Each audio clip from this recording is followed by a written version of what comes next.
سلام، چاکرم. من ماهان عبداللهی هستم، متولد 74. من از سال 90 شروع کردم، 91 بود که شروع کردم موسیقی و جهاد دانشگاهی مشهد دورای سولفژ داشت گذروندم و اونجا حدود یه سالی پیش استاد ناصر رسا که اخیراً هم فوت کردن، خدا بیامرزشون، گیتار کلاسیک و پیش رفت و بعد از اونم به صورت خودآموز گیتار الکتریک و دیگه ادامه پیدا کرد تا الان. خانواده و رفقا کس دیگه ای، یعنی منظور اینه که دیگه خانواده و رفقاست دیگه. وقتی آدم میخواد شروع کنه اینجوریه دیگه. راجع به این خیلی فکر میکنم و اتفاقا صحبت میشه در این باره با بقیه، مثلا حالا دوستان و فعالان و اینا. احساس میکنم در حال حاضر غیر از حالا مسئله مالی که حالا مثلا از قیمت تجهیزات و قیمت ساز و مثلا شرایط اینجور مسائل، دشواری دیگه ای تو مسیر یک موزیسین مستقل نمیدونم. مثلا حالا من حداقل اینطوری فکر میکنم که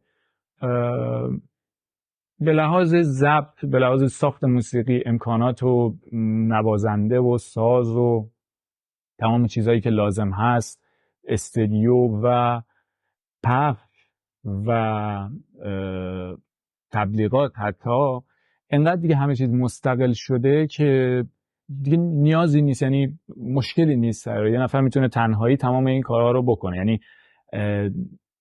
الان میشه اینطور تصور کرد که یک موزیسین مستقل تازه کار، حالا بگیم در شروع، در مشهد یا در تهران یا در شیراز یا در هر جایی، حداقل تا یه بخشی از مسیر کاریش با یه موزیسین تازه کار توی استرالیا، توی مثلا چین، توی سوئد فرق چندانی نمیکنه، چون توی یه بازی دارن. یعنی جلوتر شاید به یه تفاوت‌هایی بخوره، تفاوت‌ها خیلی جزئیه به لحاظ امکاناتی که یا مسیری که باید طی بکنن. برای همین من احساس میکنم که نه، زیاد نمیشه، مثلا بهانه است تا جای زیادیش. نمیخوام بگم همش.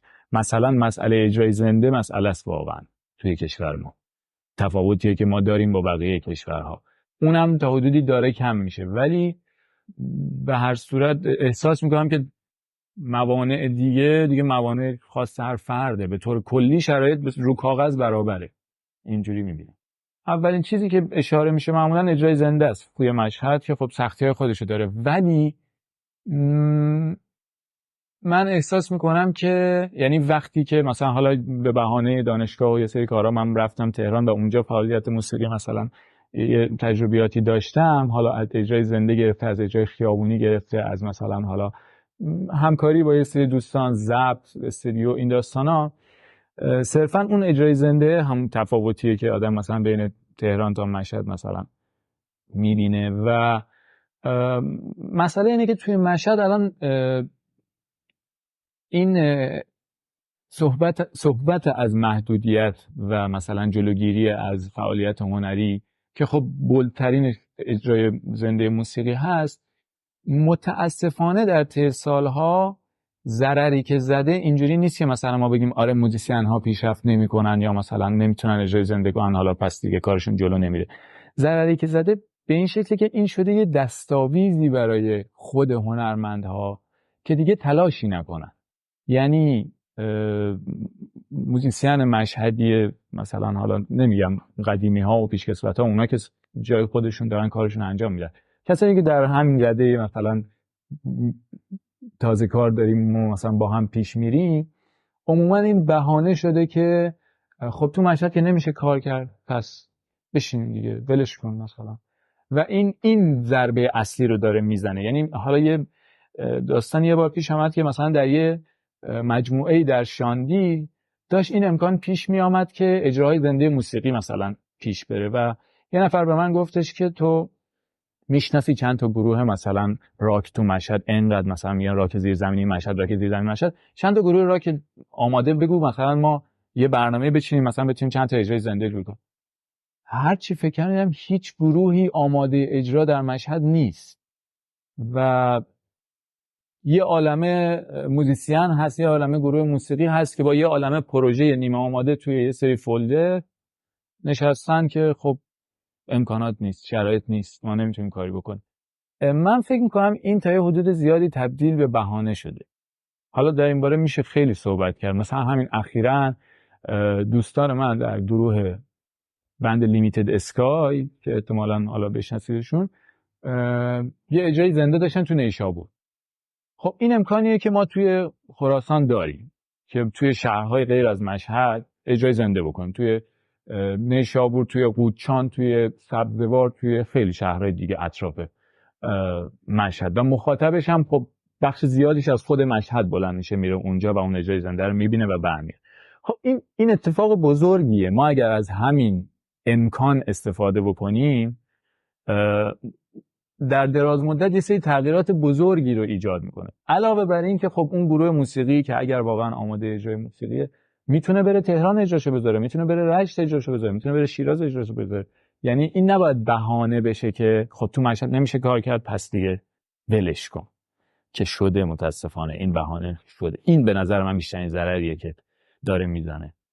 از قدیمی ها و پیشکسوتا تو فضای متال توی مشهد خب گروه آرسامس بوده که از سنین پایین مثلا تا آشنا شدیم و گوش میدادیم، و بعدترش اعضای مثلا مشترک از همون بند که گروه آزوما رو تشکیل دادن باز در مشهد، که افتخار همکاری باشون رو هم داشتم در یه برهه‌ای.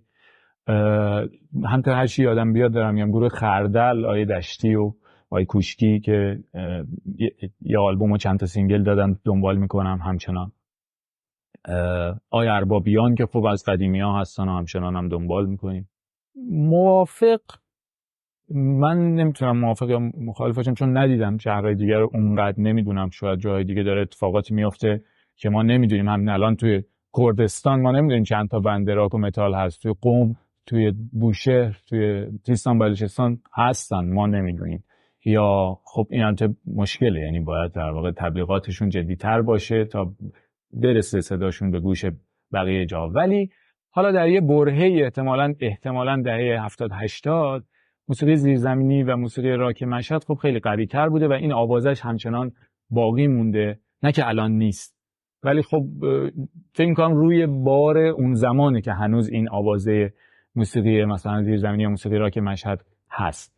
ولی به طور کل من احساس می‌کنم که در تجربه‌ای که در تهران داشتم، در برخورد با موسیقیان تهرانی یه تعدادی و همکاریایی که کردیم، احساس می‌کنم که باز شاید همین جنس محدودیتی که از یه تایمی در مشهد ایجاد شده بود و همیشه یه فشار مذهبی هم خب روی هنرمند مشهدی از تو هر زمینه‌ای بوده، این آره یه مقداری شاید باعث یه برونریزی شدیدتری توی این سبک‌ها شده که باعث شده، یعنی آدم حس میکنه که مثلا خب اون گروه مشهدی یه جوشش بیشتری داره نسبت به مثلا حالا گروهی که تو تهران بیشتر در معرض اجرای راک و متال بوده، بیشتر اصلا ساز دیده، بیشتر، یعنی این یه مقداری آره این تاثیر رو داره.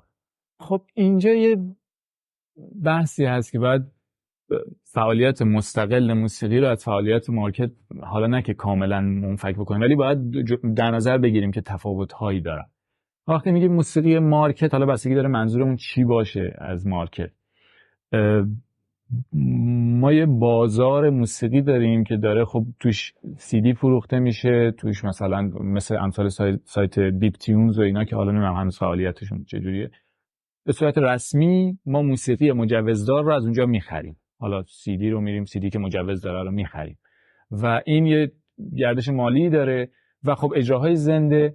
این اتفاق بیشتر داره با سبک پاپ میفته که خب یعنی اون گردش مالی و اون اتفاق اقتصادی داره با اجراهای موسیقی پاپ میفته، داره با آلبومای موسیقی پاپ میفته و تو اون زمینه در جریان هست. یعنی اگر هم موزیسین راک، موزیسین بلوز مجوزی گرفته تا الان، به اون صورت وارد اون چرخه اقتصادی نشده اصلا. علتش هم خب مخاطب نه چندان گسترده است در مقابل موسیقی پاپ و به طور کل تبلیغات نادرست شاید و حالا خیلی عوامل دیگه. از این طرف هم موسیقی مستقل رو مثلا داریم، موسیقی که به طوری بتونیم بگیم موسیقی که مجوز نداره، خودش باید خودش رو به گوش مخاطب برسونه. در صدا و سیما مثلا نمیتونه پخش بشه تبلیغات رسمی نمیتونه بکنه، فروش رسمی در مثلا فروشگاه ها نمیتونه بکنه، که خیلی گروه ها هستن از قبل بودن هنوزم هستن. اینجا داره برای خودش یه مارکت دیگه شکل میده که خب بیشتر بروزتره و مبتنی بر پلتفرم های استریمینگ، یعنی اسپاتیفای، اپل میوزیک، ساوند کلاود و این مارکت رو داره سعی میکنه برای خودش شکل بده و باید شکل بده. این اتفاق توی موسیقی رپ به نظر من به درستی الان مسیرش طی شده و همچنان هم داره طی میشه و خیلی هم خوب پیش رفته، ولی موزیسین های راک و متال من احساس میکنم هنوز به اندازه موسیقی رپ که به این موفقیت توی فضای مستقل خودش رسیده هنوز نتونستن درست فرمون این بازی این سمت رو در دست بگیرن. علتش رو هم من چیزی که فکر میکنم اینه که موزیسین رپ تکلیف خودش از ابتدای فعالیتش مشخص کرده. من زیرزمینیم، قرارم نیست مجوز بگیرم، اگرم بگیرنم اصلا بازداشتم میکنن، کارم هم غیر قانونیه. خیلی تکلیفش مشخصه دیگه، میره فکر کنه ببینه چجوری باید از موسیقیش پول در بیاره. ولی موزیسین راک و حتی موزیسین متال توی ایران همیشه این وسط گیر کرده که حالا شاید به من مجوز بدن، حالا کاش به من مجوز بدن، حالا من یکم ولوممو کمتر میکنم به من مجوز بدید، حالا کاش به من اجرای زنده بدن. برای همین این وسط باخت داده در واقع، نه این ور قبولش کردن نه این ور تونسته، یعنی از قافله عقب مونده یه جورایی. به طور کل دارم میگم، میانگین رو دارم میگم. خیلی از بندهای راک الان موفقیت خوبی در فضای استریمینگ دارن، یه سری بندهای راک هم موفق شدن مجوز بگیرن و یه کارهایی هم بکنن و یه درآمدهایی هم کسب بکنن، ولی عموما این وسط گیج و گم شدن گروه‌های راک و متال و از اینجا مونده از اونجا رونده شدن و این ضربه خورد که این ضربه بود که در موسیقی راک و متال یه مقداری خورد در مقایسه با موسیقی رپ که تکلیفش رو مشخص کرد. الان درآمدهای فوق‌العاده از اسپاتیفای، از ساوند کلاود، از تمام پلتفرم‌ها دارن چون تکلیفشون از اول مشخص بود.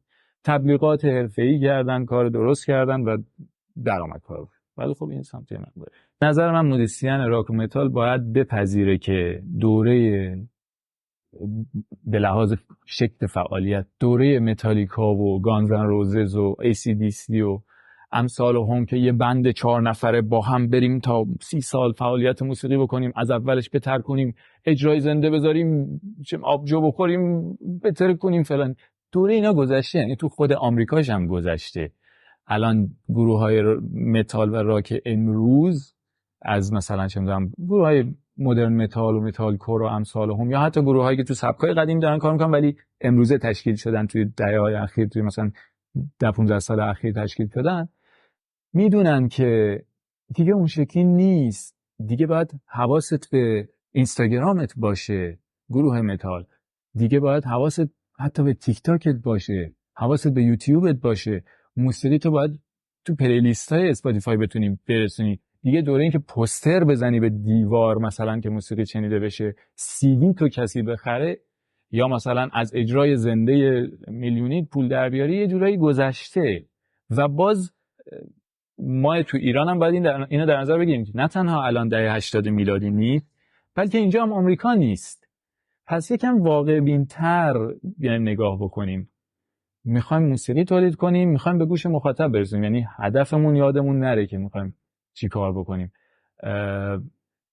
اگه یه مقدار واقع بینانه تر نگاه بکنن گروهای راک و متال، فکر میکنم که اون اتفاقی باید میفته که به طور کل رسانه چیکار میتونه بکنه. ما خوشبختانه یا متاسفانه الان هر کاری که بخوایم بکنیم باید توی فضای مجازی و تبلیغاتش کنیم. یعنی من همیشه اینو میگم اگر که برای موزیسین امروزه اگر که یه دفتر نوتی از بهشت بیارن و بگن این موسیقی رو نوت‌ها از بهشت آمده و بهترین موسیقی جهان هست و تو هم با بهترین نوازنده اون رو در بهترین استودیو ضبط بکنی بذاری مثلا روی اسپاتیفای و به هیچ کس نگی، هرگز اون موسیقی شنیده نمیشه. یعنی میخوام بگم تا تبلیغات نباشه که اونم دست مدیا هست اصلا اتفاقی نمیفته برای موسیقی. باید این رو بپذیره موزیسین که بخش اعظمی از فعالیتش، بخش مهمی از فعالیتش تبلیغات. وقتی یه موسیقی آماده میشه یه محصوله، باید بپذیریم که با این بیسکویتی که اینجا گذاشتیم فرقی نمیکنه، اینم یه محصوله، باید بفروشه، باید تبلیغش کرد. لذا این از اهمیت رسانه و رسانه‌ای مثل باجه یا امثال باجه که هستن. حالا نمیدونم مثلا کادانس خیلی از معروفاش هست که الان یادم هست، چند تا دیگه هم هستن، باید باشن. چون که دقیقا همونطور که گفتم تو جدا کردن این موسیقی مستقل و موسیقی مارکتی، اولا که این نکته بگم که هیچ ارزش گذاری نباید کرد که آره این موسیقی نازل‌تریه، این موسیقی فاخرتریه، این اصلا ارزش گذاری درست نیست، این به کنار.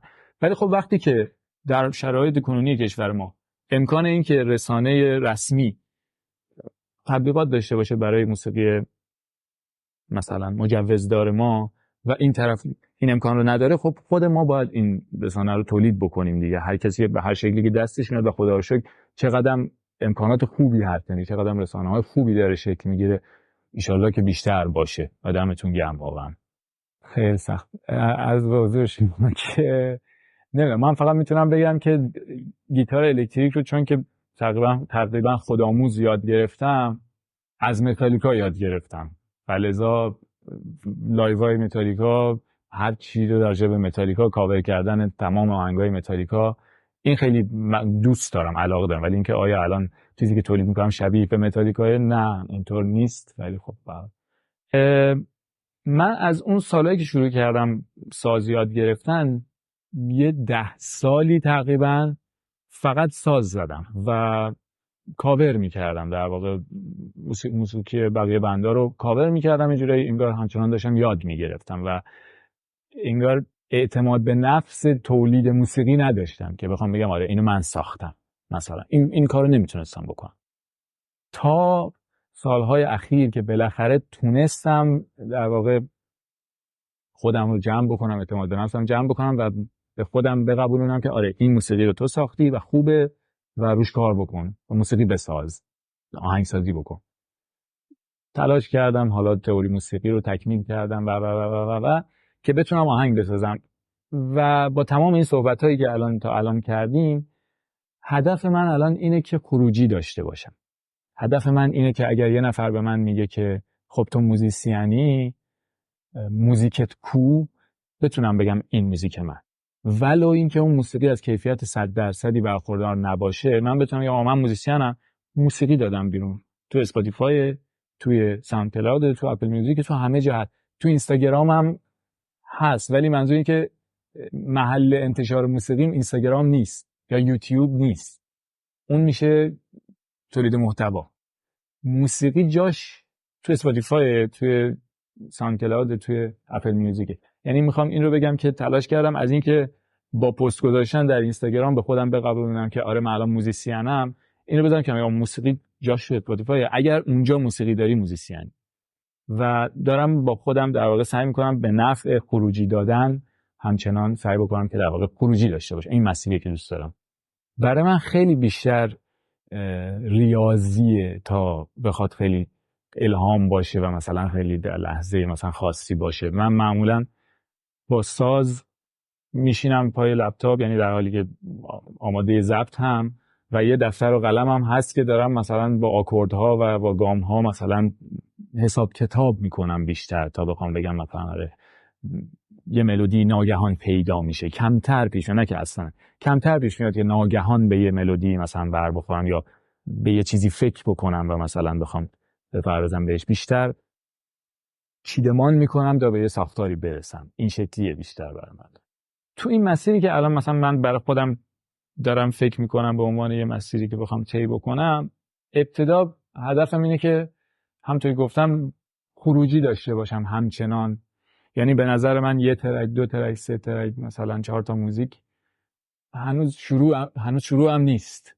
یعنی تا آدم حجم زیادی آزمون خطا با خروجی دادنش نکرده باشه، هنوز متوجه نمیشه چیکار کنم. ولی خب ایدئالی که دارم توی این مسیر اینه که بتونم کم کم یه گروهی رو جمع بکنم دور هم که آماده اجرای زنده باشم و بتونم کم کم اجرای زنده بکنم. خیلی رویاگونش اینه که در داخل خود ایران، حالا خب تهران، رشت، شیراز، آدم بتونه اجرا بکنه. خیلی دوست دارم این ریسک رو بکنم که برم شهرهایی که کمتر اجرا میشه و اجرا بکنم ببینم چی میشه. ایلام چرا کسی اجرا نمیکنه؟ کرمان چرا کم اجرا میشه؟ یزد چرا اجرای راک نداره؟ حالا علیرغم این که مثلا خیلی هم موسیقی شاید مثلا مورد پسند عمومی هم نباشه، ولی آیا یعنی مثلا ما توی ارومیه هیچ کسی نداریم که مثلا موسیقی راک گوش بده یا مثلا موسیقی خاص‌تری بخواد گوش بده؟ یعنی توی اردبیل نیست هیچ کسی که مثلا بخواد. دوست دارم یه مقداری گسترده‌تر داخل خود ایران مثلا گرده ببینم چه جوریه به لحاظ اجرای زنده.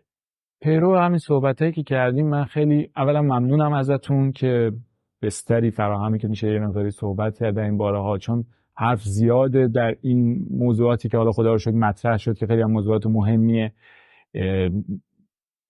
کاش که مثلا نظر سایر موزیسین ها، سایر فعالین توی زمینهای دیگه هنری، نقاش ها، فیلم ساز ها، تئاتری ها، مجسمه ساز ها رو بدونیم در این باره. و پیشنهادم اگر بخوام مثلا به کسانی که داریم با هم موسیقی کار میکنیم، پیشنهادی که دارم همیشه، حالا چه مستقیم چه غیر مستقیم، سعی می‌کنم اینو بگم که به نفع خروجی کار بکنیم. کار هیچ وقت پرفکت نمیشه، حالا این به لحاظ مثلا ایدئال گرایی اینا، کار هیچ وقت پرفکت نمیشه. کار باید بیاد بیرون، ولو بعد نقد بشه، بررسی بشه و بعد تو کار بعدی جبران بشه. باید کار بیاد بیرون. الان ما آموزشگاه موسیقیمون خدا رو شکر پر از موزیسینه، پر از هنرجویه، پر از استاده، ولی کو موسیقیاشون؟ این مسئله است. یعنی من کاش که مثلا بشه یه جوری به جای فقط ساز یاد گرفتن، خروجی دادن، تبلیغات رو یاد گرفت یه مقدار بیشتر، ضبط، میکس و مستر، که همه چیز به نفع این که بیشتر ما آهنگ داشته باشیم که بتونیم پلی کنیم و گوش بدیم، نه آهنگی که مثلا یه پروژه نصف نیمه‌ای که توی فولدری توی یه هاردی خوابیده. این فایده نداره. این پیشنهاد.